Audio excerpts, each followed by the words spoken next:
দক্ষতাপূর্ণ পাঠ যা নয়, গঠনমূলক, কল্পনাপ্রবণ, প্রগতিপন্থী, উদ্দেশ্যমূলক। মাথায় রাখবে, আমাকে বলেছে দক্ষতাপূর্ণ পাঠ যা নয়।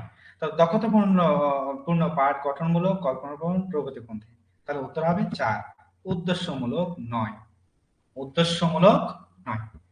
তবে 107 নম্বর দেখো, বলছে নিম্নলিখিতের মধ্যে কোনটি সুদূর প্রসারী পাঠের সঙ্গে সম্পর্কযুক্ত নয়? নিচে কোনটি সুদূর প্রসারী পাঠের সঙ্গে সম্পর্কযুক্ত নয়? সুদূর প্রসারী বলতে অনেক বিস্তৃতি রয়েছে এমন, সেই সুদূর প্রসারী পাঠের সঙ্গে সম্পর্কযুক্ত নয়। এটি পড়ার বৃহত্তর আনন্দ দান করে, গভীর বোঝাপড়ার জন্য এটি খুঁটিনাটি বিবরণ সমেত পড়তে সাহায্য করে, এটি ভাষা শিক্ষা সমৃদ্ধ করে, একটি পাঠ সামগ্রিকভাবে বোঝার জন্য পড়া হয়। কি? মাথায় রাখবে, আমাকে বলেছে সুদূর প্রসারী পাঠের সঙ্গে সম্পর্কযুক্ত নয়। তাহলে সম্পর্কযুক্ত নয়, উত্তর হবে 2। সুদূর প্রসারী পাঠ বলতে আমরা যে বিস্তৃত পাঠগুলো পড়ি, মানে বিস্তার যেগুলো আমরা পড়ি, সেগুলোর সাথে সম্পর্ক নয়। কার? 2 নম্বরের। কেন? বলছে গভীর বোঝাপড়ার জন্য এটি খুঁটিনাটি বিবরণ সমেত পড়তে হয় না। আমরা সুদূর প্রসারী পাঠ পড়লে এখানে গভীর বোঝাপড়ার জন্য খুঁটিনাটি বিবরণ সমেত পড়া লাগে না, এটা জাস্ট আমরা পড়ে যাই। তার মানে 2 এর সাথে সম্পর্কিত নয়। অতএব উত্তর হবে অপশন 2। ওকে, আবার বলছি, সুদূর প্রসারী পাঠ বলতে যেখানে আমরা অনেক বেশি বেশি পাঠ করি, যেমন উপন্যাস, নোবেল, বড় বড় স্টোরি, গল্প, এগুলোকে যে আমরা পড়ি, এখানে আমরা কিন্তু খুঁটিনাটি বিবরণ সমেত পড়ি না, আমরা জাস্ট এগুলোকে আমরা পড়ে যাই। তাহলে এখানে কোনো গভীর বোঝাপড়া থাকে না। 108 নম্বর কি বলছে? লেখার পদ্ধতিগত কর্মকৌশলের লক্ষ্য যে বিষয়ের উপর হবে। এই যে লেখা, তো লেখার পদ্ধতিগত কর্মকৌশল, সেই লেখার পদ্ধতিগত কর্মকৌশলের লক্ষ্য যে বিষয়ের উপর হবে। কোন বিষয়ের উপর হবে? কেবল পদ্ধতি, কেবল উৎপাদন, পদ্ধতি এবং তার উৎপাদন উভয়, ভালো হাতে লেখার ব্যবহার। উত্তর হবে পদ্ধতি এবং তার উৎপাদন উভয়। কেন? কারণ হলো এখানে বলছে লেখার পদ্ধতিগত কর্মকৌশলের লক্ষ্য। আমরা যে লেখার পদ্ধতিগত কর্মকৌশল, লেখার পদ্ধতি নিয়ে যে কাজকর্মগুলো রয়েছে, প্রসেসগুলো রয়েছে, এর লক্ষ্যটা কি? তা এই লক্ষ্যগুলো কার উপর নির্ভর করছে? নিশ্চয় পদ্ধতি এবং তার উৎপাদনের উপর নির্ভর করছে, যে কি পদ্ধতি রয়েছে এবং কি উৎপাদন হচ্ছে তার উপর নির্ভর করছে। তাই উত্তর হবে কি? 3। উত্তর হবে 3। মাথায় থাকবে।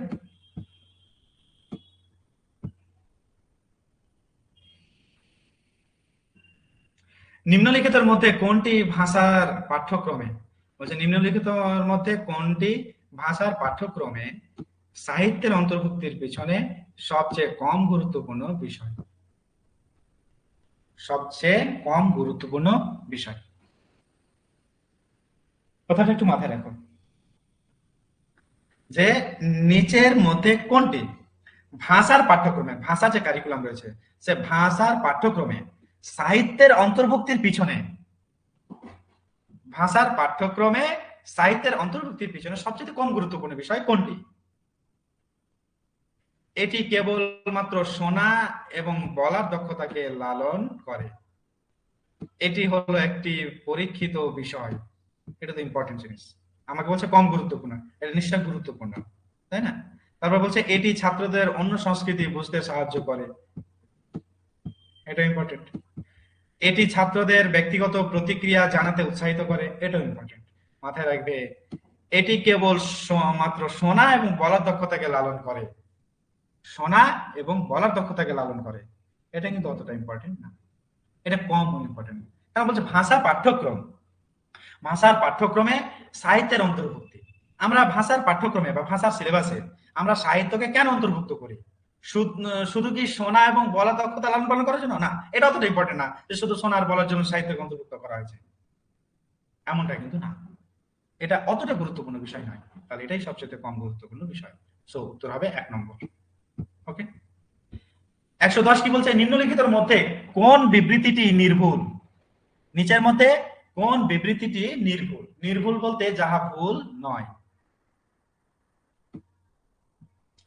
বিরাম চিহ্ন একটি বাক্যের অর্থ পরিবর্তন চিহ্নিত করে। বিরাম চিহ্ন একটি বাক্যের নিতান্তই কম অর্থ পরিবর্তন চিহ্নিত করে। বিরাম চিহ্ন একটি পাঠকে সুন্দর করে তুলতে সাহায্য করে। বিরাম চিহ্ন একটি পাঠের গতিকে বাধাগ্রস্ত করে।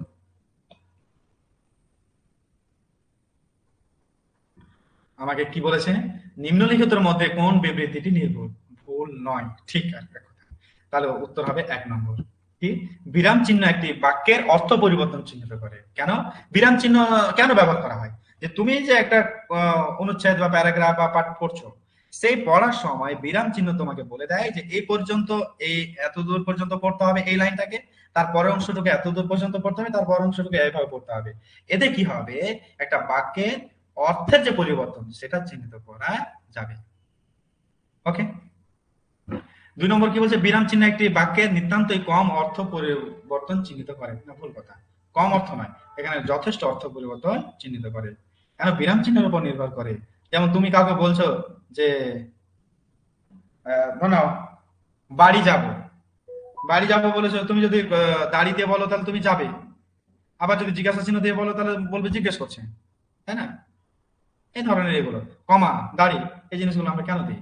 এই জন্য দিই যাতে তার সঠিক একটা অর্থ আসে। তারপর বিরাম চিহ্ন একটি পাঠকে সুন্দর করে তুলতে সাহায্য করে। আসলে বিষয়টা শুধু সুন্দরের জন্য নয়, বিরাম চিহ্ন একটা অর্থ পরিবর্তনকে চিহ্নিত করে। আর বিরাম চিহ্ন একটি পাঠের গতিকে বাধাগ্রস্ত করে, এটা ভুল কথা। তাহলে উত্তর হবে 1। তারপর কি বলছে, ছাত্রদের লেখার মূল্যায়নে সবচেয়ে গুরুত্বপূর্ণ ভাবে যে বিষয়ের প্রতি মনোযোগ আকর্ষণ করবে। তুমি ছাত্রদের লেখাকে মূল্যায়ন করছো, এই মূল্যায়ন করার সময় সবচাইতে গুরুত্বপূর্ণ, মানে সবচেয়ে গুরুত্বপূর্ণ ভাবে যে বিষয়ের প্রতি মনোযোগ আকর্ষণ করবে। তুমি কারো লেখাকে মূল্যায়ন করছো, তো পড়ার সময় তুমি কোন বিষয়ের প্রতি বেশি মনোযোগ দেবে? বানান এবং ব্যাকরণ ঠিক করা, না বিভিন্ন ধারণার বহিঃপ্রকাশ, না শব্দ সংখ্যাকে বজায় রাখা, না লেখার সময় বাগধারা ও প্রবাদ ব্যবহার করা? কোনটি? এগুলো ইম্পর্টেন্ট কিন্তু কোশ্চেন,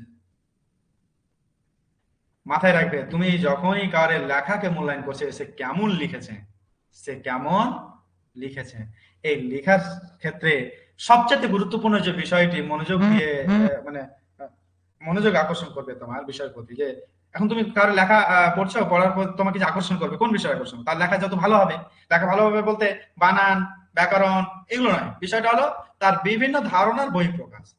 মানে সে যে ধারণাগুলো বহিঃপ্রকাশ করছে, সেই বহিঃপ্রকাশ গুলো যদি ঠিকঠাক হয়, তাহলে এটা কিন্তু কি করবে, মনোযোগ আকর্ষণ করবে। এটা সবচেয়ে বেশি গুরুত্বপূর্ণ, বিভিন্ন ধারণা বহিঃপ্রকাশ। বাকিগুলো গুরুত্বপূর্ণ, কিন্তু সবচেয়ে বেশি গুরুত্বপূর্ণ কি 2 নম্বর। কেন? আকর্ষণ করার ক্ষেত্রে বিভিন্ন ধারণার বহিঃপ্রকাশই কিন্তু আমাদের কি করে, সাহায্য করে।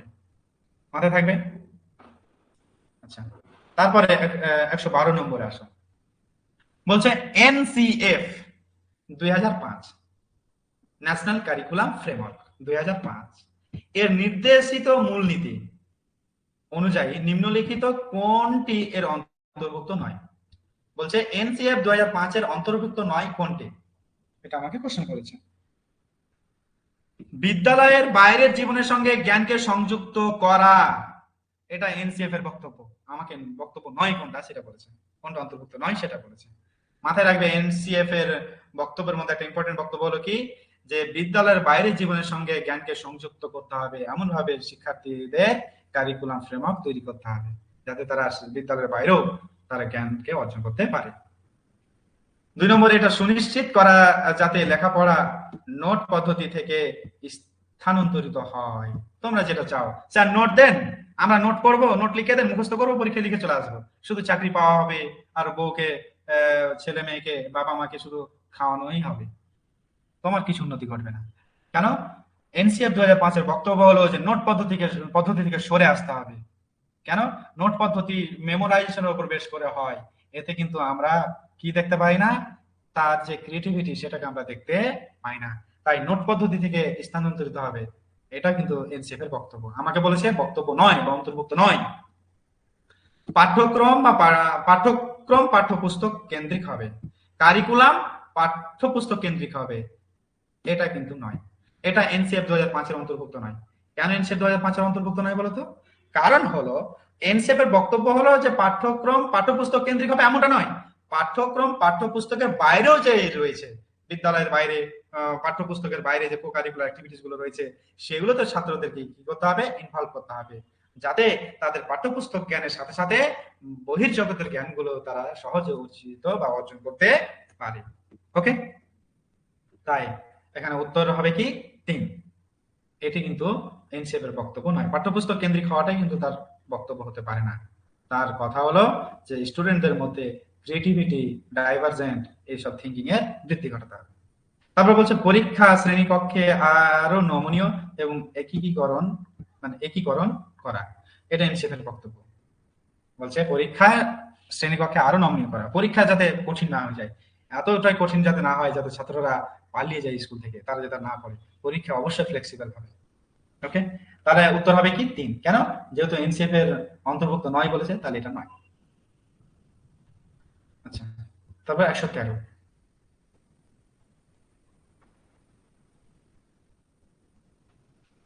বলছে যা শব্দের মাধ্যমে তথ্যগত খবর, বলছে যা শব্দের মাধ্যমে তথ্যগত খবর, কি হয়েছিল, কখন হয়েছিল, কোথায় হয়েছিল, কাজের জন্য উৎসাহ এবং কিভাবে সেই ক্রিয়া সমাপ্ত হলো, এই ছবি তুলে ধরে, তা প্রকল্প কার্য, নির্দিষ্ট দায়িত্বের কার্য, কাল্পনিক কাহিনীর ভিত্তিভূমি সংক্রান্ত তথ্য, পরিমাপ সূচক।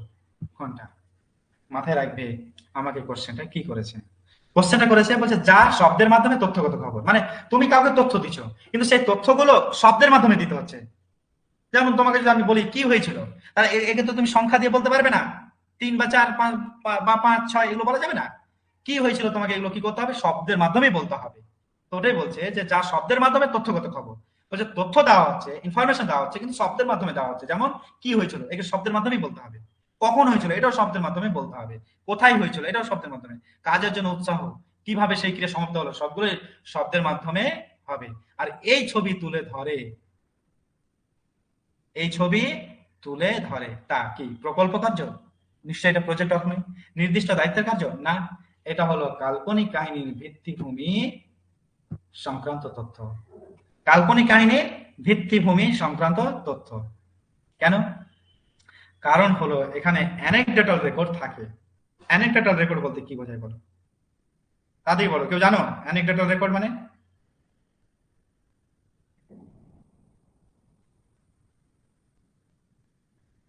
পারবে?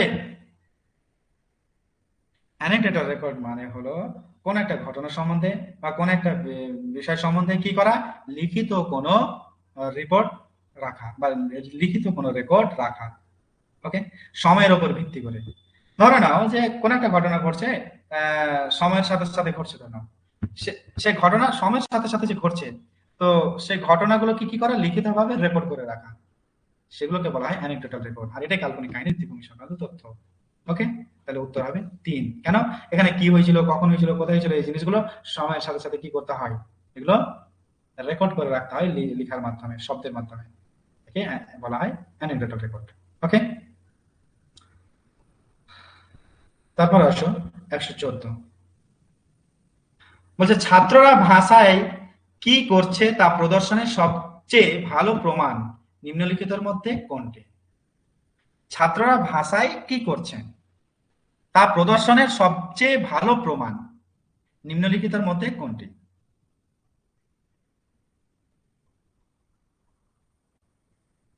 এখানে বুঝতে হবে যে ছাত্ররা ভাষায় কি করছে তা প্রদর্শনের সবচেয়ে ভালো প্রমাণ নিম্নলিখিতের মধ্যে কোনটি?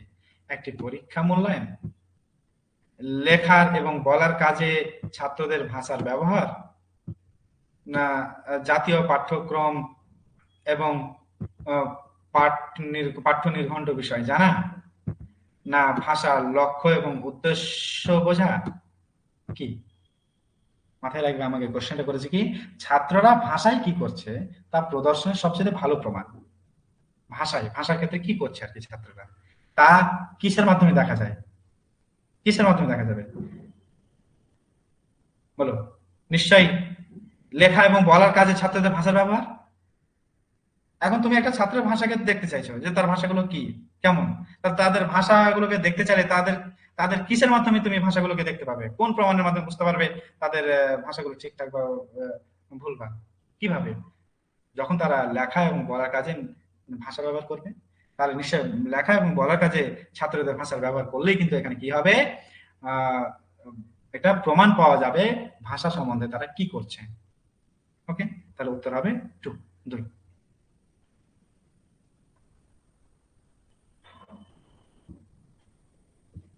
115 ভাইগোটস্কির মাচান কেন্দ্রিক তত্ত্ব প্রকল্প, মাচান কেন্দ্রিক তথ্য প্রকল্প, যাকে বলা হয় স্ক্যাফোল্ডিং হাইপোথেসিস।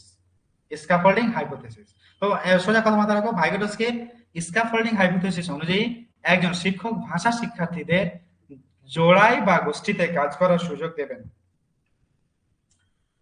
বলছে স্ক্যাফোল্ডিং অনুযায়ী একজন শিক্ষক ভাষা শিক্ষার্থীদের জোড়ায় বা গোষ্ঠীতে মানে একত্রিত ভাবে কাজ করার সুযোগ দেবেন, যেহেতু এভাবে ভাষা শিক্ষকের পক্ষে কাজ পরিচালনা করা সহজ হবে না, ছাত্রদের পারস্পরিক মেলামেশা শিক্ষককে উদ্বেগ মুক্ত হতে সাহায্য করবে না, সামাজিক মেলামেশা সারবস্তুর অর্থ সরবরাহ করবে না, যার দ্বারা লেখাপড়া হয়।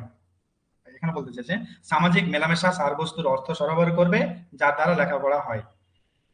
এমন সামাজিক মেলামেশা একটি ভাষা শিক্ষা থেকে বিচ্যুত করে, মানে ভাষা শিক্ষা থেকে দূরে সরিয়ে দেয়। কোনটা?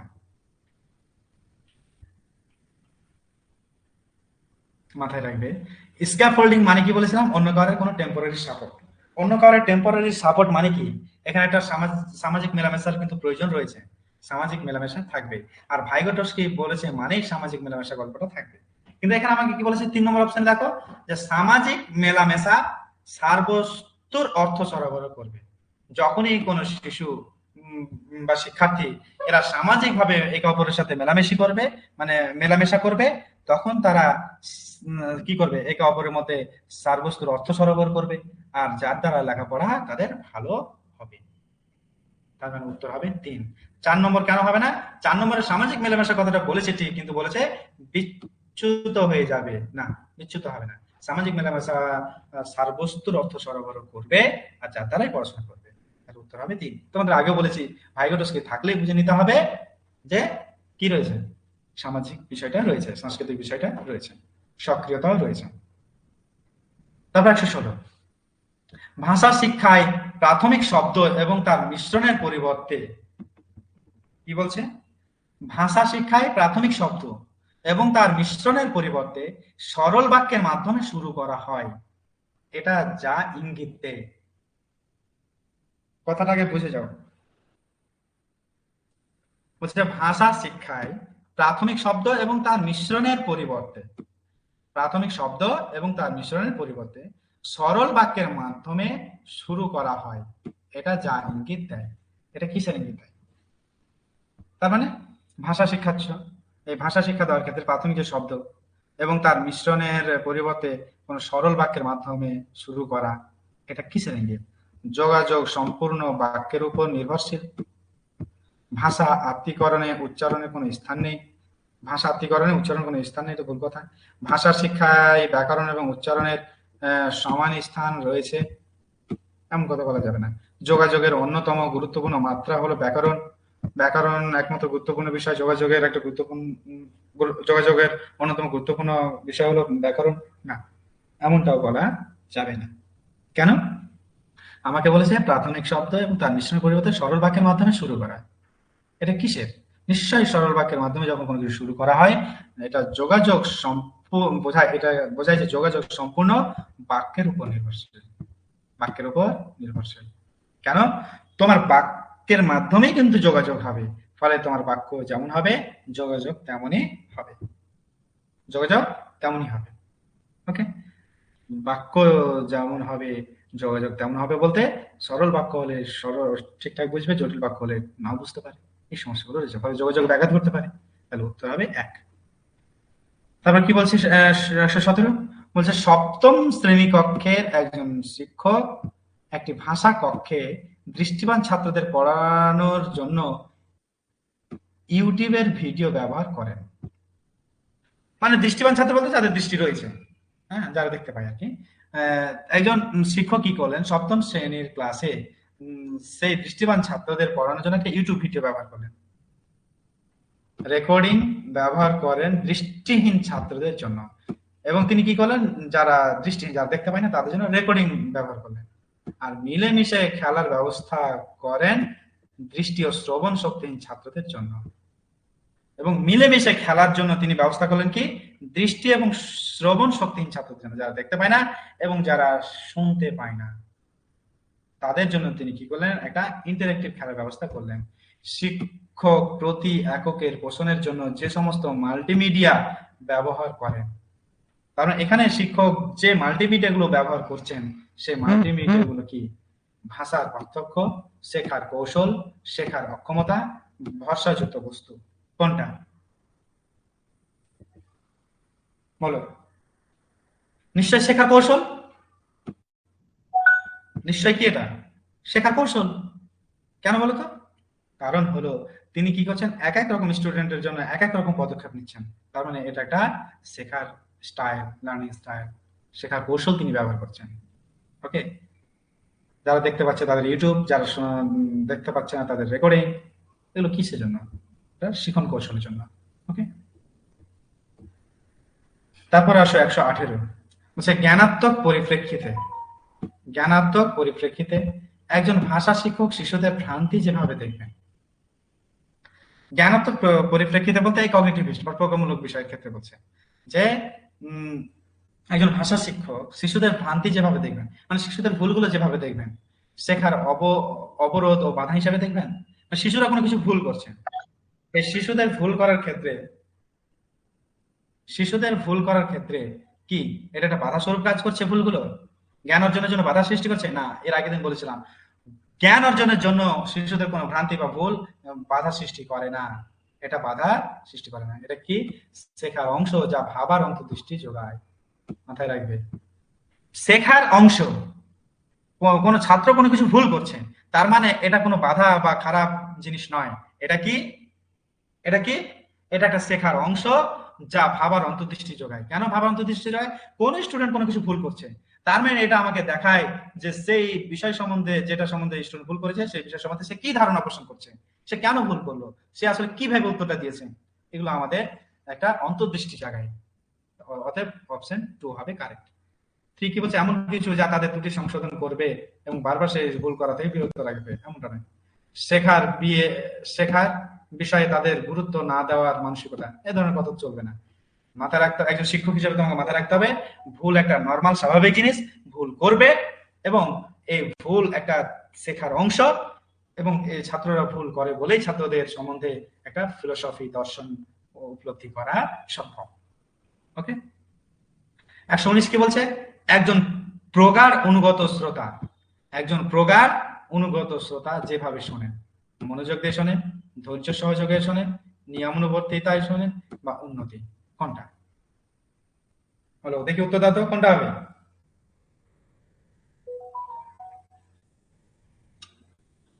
মাথায় রাখবে, প্রগাঢ় অনুগত শ্রোতা বলতে যারা খুব মন দিয়ে কোনো কিছু শোনে, একদম গাঢ়ভাবে যারা শোনে, তার নিশ্চয়ই তারা কিভাবে শোনেন, যেভাবে শোনেন, সেটা হলো কি, মনোযোগ।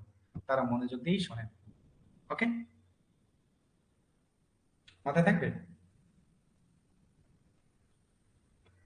তারপর 120 কি বলছে, শব্দ না করে পড়ার মধ্য দিয়ে শিক্ষার্থীরা নিম্নলিখিতের মধ্যে ন্যূনতম যা অর্জন করবে। শব্দ না করে মানে শব্দ করলো না, আবার পড়ছে, এই পড়ার মধ্য দিয়ে শিক্ষার্থীরা নিম্নলিখিতের মধ্যে ন্যূনতম যা অর্জন করবে, মানে তারা নিচে কোনটা অর্জন করবে? শব্দ ভান্ডার, ব্যাকরণ, বলা দক্ষতা, পড়া দক্ষতা, কোনটা?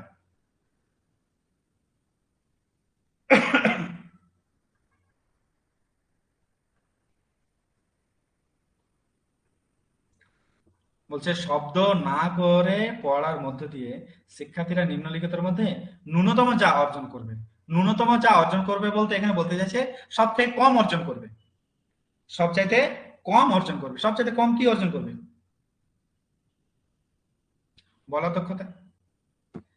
এখন ধরো নাও শব্দ করে পড়ছে না, তার সবচাইতে কি অর্জন করবে? বলা দক্ষতা। যদি না বলে তাহলে কি হবে? বলা দক্ষতা অর্জন কম করবে, বলা দক্ষতা অর্জন করবে না, তাই না? এখানে অ্যাকচুয়ালি ইয়া হবে না, মানে 4 নম্বরটা হবে না, পড়া দক্ষতা নাই। আমাকে বলেছে ন্যূনতম যা অর্জন করে, ন্যূনতম সবচেয়ে কম অর্জন করে, শব্দ ভান্ডার অর্জন করে, ব্যাকরণ অর্জন করে, পড়ার দক্ষতা অর্জন করে, ঠিক আছে। কিন্তু বলার দক্ষতা সবচেয়ে কম অর্জন করে, ন্যূনতম অর্জন করে। ওকে, কারণ শব্দ উচ্চারণ না করলে কিন্তু বলার দক্ষতা অনেকটা ইয়ে হয়ে যাবে। আর উত্তর হবে 3।